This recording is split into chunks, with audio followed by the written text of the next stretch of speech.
আমাদের ছোটবেলায় মাঠে খেলতে গিয়ে পড়ে গিয়ে কেটে ছড়ে গেলে মাঠে যে ঘাস থাকতো সেই ঘাস ছিঁড়ে তার রস সেই কাটাছড়ার জায়গায় দিয়ে দিতাম, আর রক্তপাতও বন্ধ হয়ে যেত। হ্যাঁ, মাঠে ঘাটে যে দুর্বা ঘাস বা যার সায়েন্টিফিক নেম সিনোডন ডাকটাইলন, তার আছে মেডিসিনাল পাওয়ার। এই সিনোডন ডাকটাইলন হোমিওপ্যাথিক মেডিসিন হিসাবেও ব্যবহার হয়ে থাকে, প্রধানত মাদার টিংচার রূপে।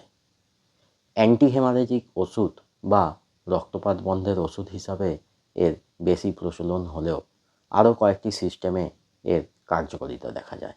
আর আজকের ভিডিওতে সেই সমস্ত কিছু নিয়েই আলোচনা করব। তাই আসুন ভিডিওটা একটুও স্কিপ না করে সম্পূর্ণ দেখতে থাকুন।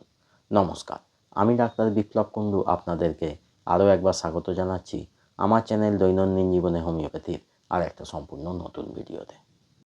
সিনোডন ডাকটাইলনেরও আছে কিছু ক্যারেক্টারিস্টিক সিমটম বা চারিত্রিক লক্ষণ। প্রথমেই সেগুলো আলোচনা করে নেব। প্রথম ক্যারেক্টারিস্টিক সিমটম, সিনোডন ডাকটাইলন রোগীদের শরীরে গরমে গরম বোধ এবং শীতে শীত বোধ দুটোই খুব বেশি হয়।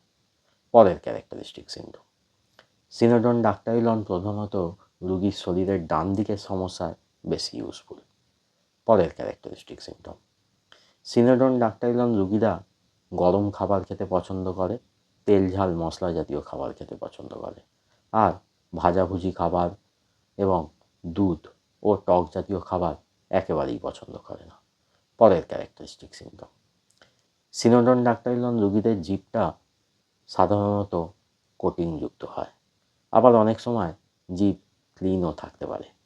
পরের ক্যারেক্টারিস্টিক সিমটম, মানসিক লক্ষণ, সিনোডন ডাকটাইলন রোগীরা খিটখিটে প্রকৃতির হয়, স্মৃতিশক্তি খুব দুর্বল হয়, খুব সহজেই ভুলে যায়, কিছুই মনে রাখতে পারে না। এবার বলবো সিনোডন ডাকটাইলনের কিছু পার্টিকুলার সিমটমস বা বিশেষ লক্ষণ সম্পর্কে। সিনোডন ডাকটাইলনের প্রথম এবং প্রধান ব্যবহার অ্যান্টি হেমারেজিক মেডিসিন বা রক্তপাত বন্ধের মেডিসিন হিসাবে। যে কোনো ধরনের রক্তপাত, সে নাক থেকে রক্ত বেরোনো হোক বা কাশির সাথে রক্তপাত হওয়া, বমির সাথে রক্ত বেরোলেও, কেটে ছড়ে গিয়ে সেখান থেকে রক্তপাত হওয়া বা কোনো ঘা থেকে রক্ত বেরোনো, পাইলসের জন্য পায়খানার দ্বার থেকে রক্তপাত, সব কিছুতেই সিনোডন খুবই এফেক্টিভ।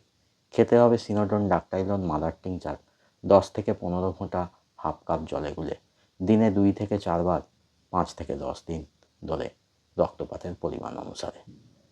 এবার রেসপিরেটরি সিস্টেমের ওপর, বারবার হাঁচি হওয়া ও নাক দিয়ে কাঁচা জল পড়া, নাক থেকে হলুদ রঙের সর্দি বেরোনো, শুকনো কাশি হওয়া এবং এই কাশি যদি ঠান্ডা হাওয়ায় বৃদ্ধি পায় এবং গরম পানীয় খেলে বা গরম জায়গায় থাকলে যদি কমে, তাহলে খেতে হবে সিনোডন ডাকটাইলন মাদার টিংচার 10 ফোঁটা হাফ কাপ জলে গুলে দিনে 2 থেকে 4 বার 3 থেকে 4 দিনের জন্য।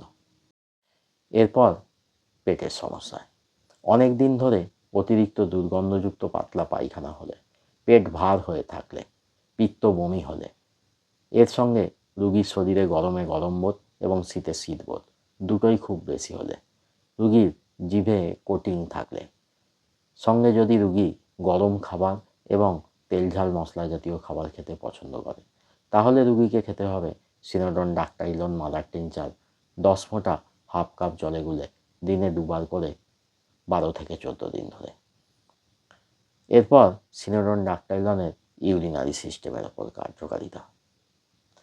কোনো কারণে ইউরিন আটকে গেলে, যদি তলপেটে মূত্রথলিতে কোনো কারণে পাথর জমে এবং এই সমস্ত কারণে তলপেটে ব্যথা ও ভারী ভাব থাকলে, সঙ্গে রোগীর শরীরে গরমে গরম বোধ এবং শীতে শীত বোধ দুটোই বেশি হলে, যদি রোগী গরম খাবার এবং তেল ঝাল মশলা জাতীয় খাবার খেতে পছন্দ করে কিন্তু দুধ টক জাতীয় খাবার যদি একেবারেই অপছন্দ হয়, তাহলে খেতে হবে সিনোডন ডাকটাইলন মাদার টিংচার 10 থেকে 12 ফোঁটা হাফ কাপ জলে গুলে দিনে 2 থেকে 4 বার করে 10 থেকে 12 দিন ধরে।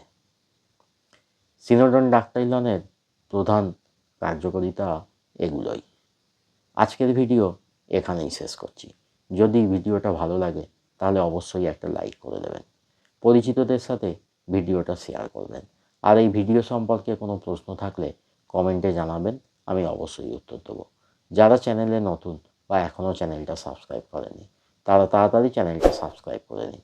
আর সাবস্ক্রাইব করার সময় পাশের বেল আইকনটা প্রেস করুন, তাহলেই নতুন ভিডিও এলে আপনারা নোটিফিকেশান পেয়ে যাবেন।